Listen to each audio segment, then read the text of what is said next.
father to death.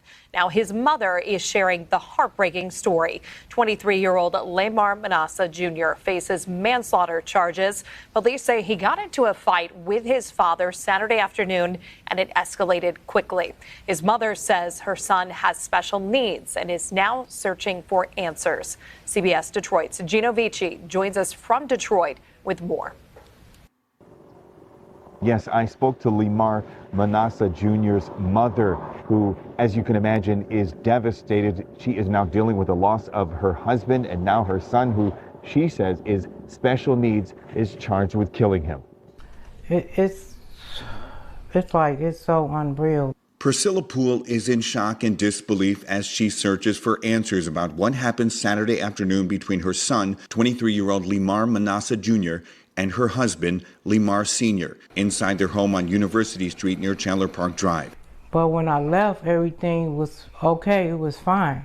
Poole says she left to get her husband and son food. But when she returned home about 20 minutes later, her husband was lying unconscious on the kitchen floor, so she called 911 and then asked her son what happened. When I made it back to the house, my son was sitting in the room watching TV, watching cartoons. So I asked him, I said, what did you do? What happened?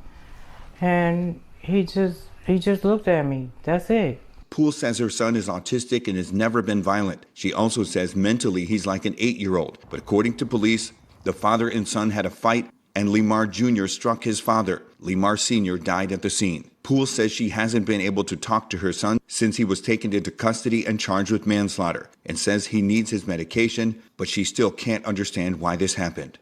And it's just so sad.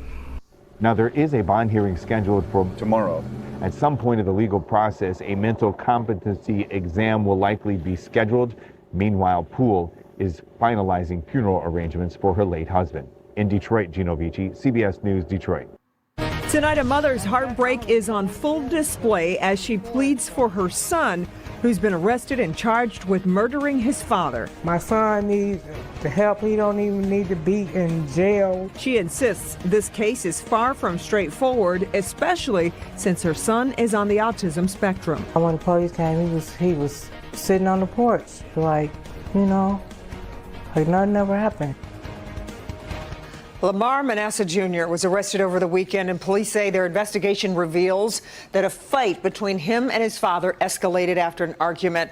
It ended with Manassa Jr. punching his dad in the head multiple times, resulting in his father's death. But the boy's mother believes police may not realize her son has a disability and probably doesn't fully understand what happened. Our Victor Williams sat down with her for a one-on-one interview tonight. Victor, she mentioned wanting to set the record straight and to stop the rumors.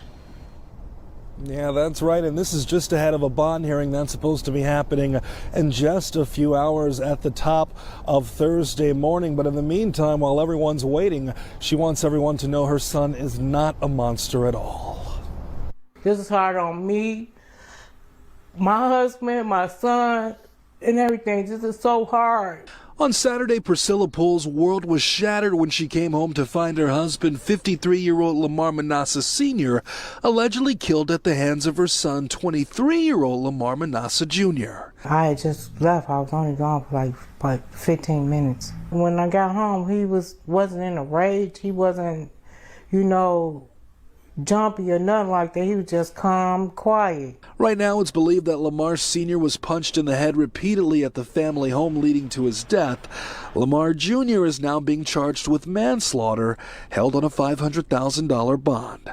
But Priscilla's not even sure if investigators know about her son's disability to begin with. He looked big. He's not your average 23-year-old. He got a mindset like an 8 or 9-year-old. He still plays with action figures and stuff like that. Priscilla says she hasn't been able to contact anyone in the courts to let them know either. I've been calling them for since Tuesday, since he got a ring. Local 4 legal expert Neil Rockhind on what could happen next. He's obviously an adult and he's obviously rather large, but the fact is if he suffers from some mental disability, and he could be deemed to be insane. What I would expect to happen tomorrow is I'm going to guess that his lawyer is likely to they're going to seek a bond reduction. My guess is that they're likely to see a referral to the Center for Forensic Psychiatry. Either way, Priscilla says she just wants the spread of misinformation to be calmed down. Apparently, there are a bunch of lies going on out there about how Lamar Sr. died and the reason why. People want to speculate and talk, and they don't know the situation, and they don't know what's really going on. Keep it right here for any updates that we might have out of the courtroom. Also, by the way, if anyone out there wants to help this family at this rough and unfortunate time, we have all that information on our website. Click